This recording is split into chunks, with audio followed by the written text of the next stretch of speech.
Praise the lord.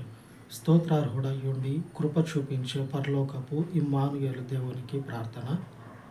మహోన్నతుడవు సర్వోన్నతుడవు అయ్యున్నటువంటి పరలోకపు దేవాది దేవ, మీ పవిత్రమయ్యున్నటువంటి పరిచర్య ద్వారా మిమ్మల్ని అనుసరించుచు ఉన్న ప్రతి ఒక్కరి జీవితాలలో మీ పరలోకపు వెలుగును కుమ్మరింపచేసి నమ్మకమైనటువంటి మీ యొక్క స్వాస్థ్యముగా నీ ప్రజలను స్థాపించమని, ఈ పరిచర్యని నమ్మకమైనటువంటి మీ సంఘముగా స్థాపించమని తండ్రి, మీ పరిశుద్ధతను బట్టి పరిచర్య ప్రతి అవసరమును తీర్చుచు మీ పరలోకపు సాహస కార్యములను ఈ పరిచర్యలో జరిగించమని, ఎందరైతే మిమ్మల్ని ఆశ్రయించి ఉన్నారో అటు వారిని అందరినీ మరువక ఈ సాయంకాల సమయంలో జ్ఞాపకం చేసుకొని మీ కృపను మీ పరిచర్య మీద కుమ్మరింపచేయమని రక్షకుడైన యేసు మహిమ కలిగిన నామంన ప్రార్థించి వేడుకొనిచున్నాను తండ్రి.